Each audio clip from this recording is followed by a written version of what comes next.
who's basically was a good man turned evil,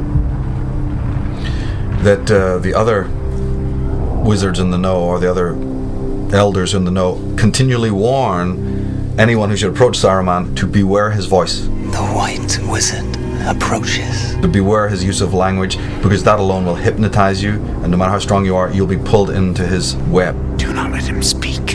He will put a spell on us. I just loved that. I thought that was fantastic, a very powerful image. They did bring it out a little bit in the movie, but this whole idea of the seduction of a man's voice and the power of charisma, and the ability, and of course the media uses this a great deal. And you have, this ties back into the whole concept of the god Mercury.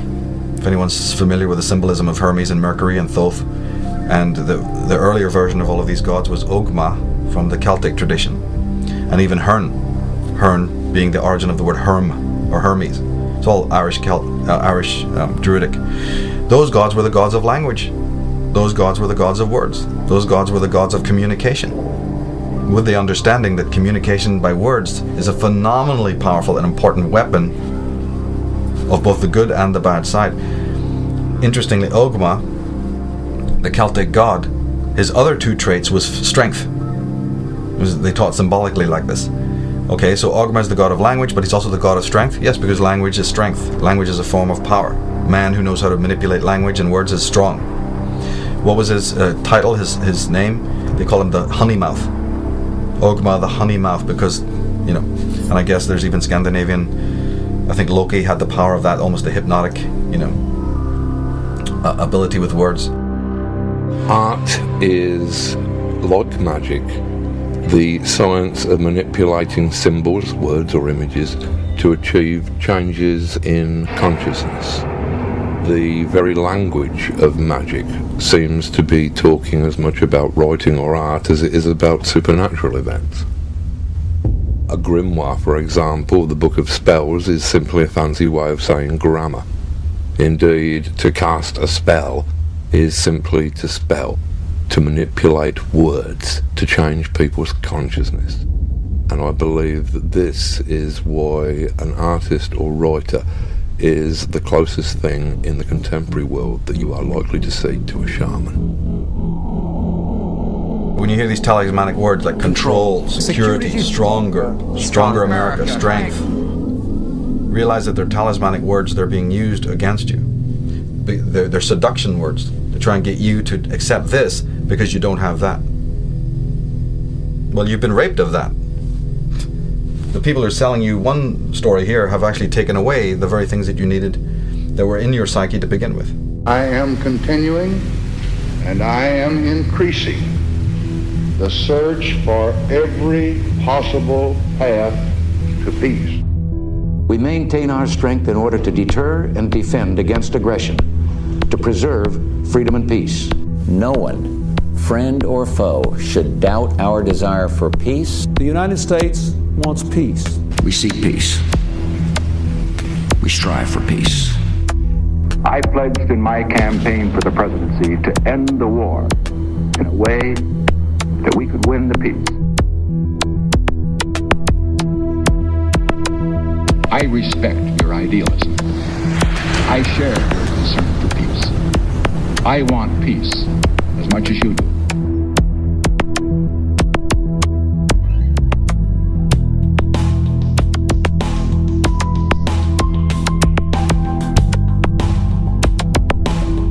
We cannot wait for the final proof, the smoking gun that could come in the form of a mushroom cloud.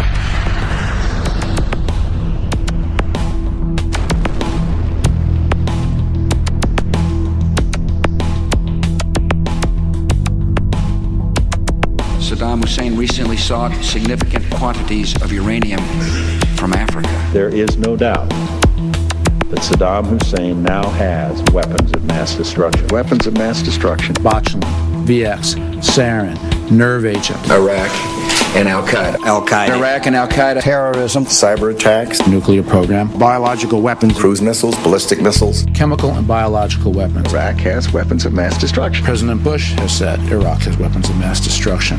Tony Blair has said Iraq has weapons of mass destruction. Donald Rumsfeld has said Iraq has weapons of mass destruction. Richard Butler has said they do. The United Nations has said they do. The experts have said they do. Iraq says they don't. You can choose who you want to believe. The sources that have deceived us so constantly don't deserve our trust. And to the extent that we give them our trust, we set ourselves up to be scammed again and again. There are reports that there is no evidence of a direct link between Baghdad and some of these terrorist organizations. There are known knowns. There are things we know we know. We also know there are known unknowns. That is to say, we know there are some things we do not know. But there are also unknown unknowns. The ones we don't know, we don't know. I will build new partnerships to defeat the threats of the 21st century. Terrorism and nuclear proliferation, poverty and genocide, climate change and disease. And I will restore our moral standing so that America is once again that last best hope for all who are called to the cause of freedom, who long for lives of peace, and who yearn for a better future.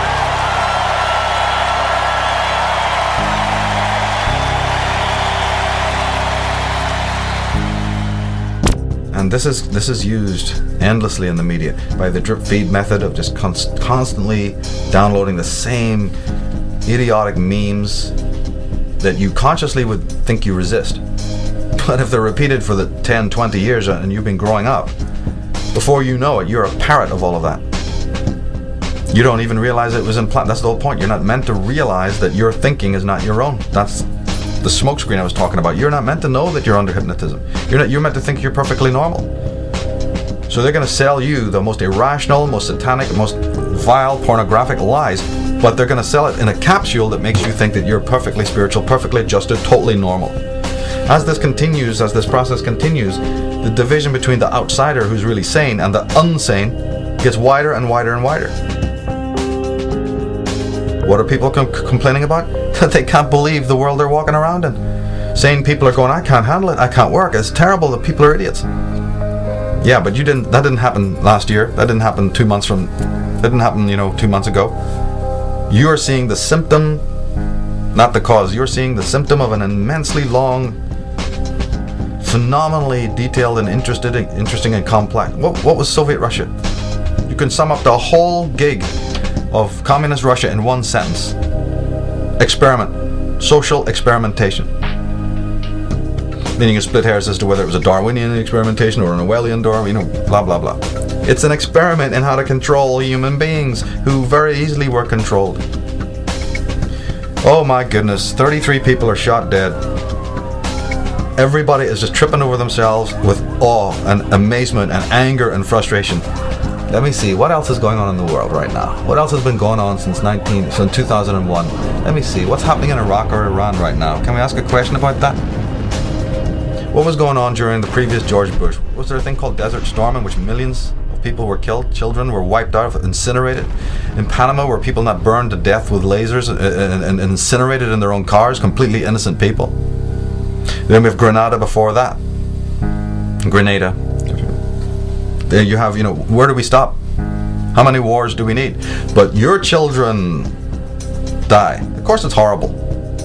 But can we have some context here? Can we have some sanity here? That just because your little pathetic, mediocre lifestyle has now been shaken up by something you don't understand, that's the only violence you think it exists in this world? Somebody has to be wielding, a 38 on your own street, in your own backyard before you realize that there's such a thing as violence in the world? I'm here to tell you that all of that kind of violence, including the genocide, including the mega death, chew on this, that all of that, all through history, is a tiny aspect of the violence that exists in the world. That's the stuff you can see with your five senses.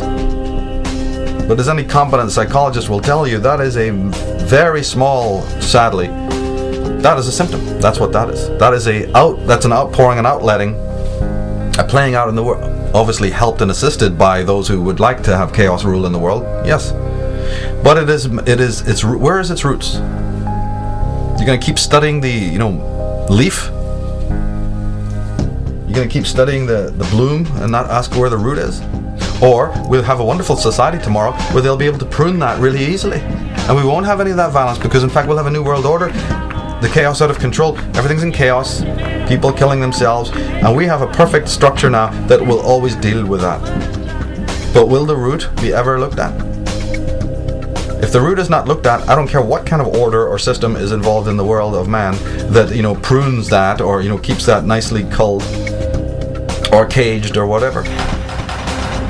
I happen to know that the root is twofold. The root of all of this mayhem, chaos, and destruction and immorality is actually a twofold root. The one root is in man's inability to look at his dark emotions, which is a psychological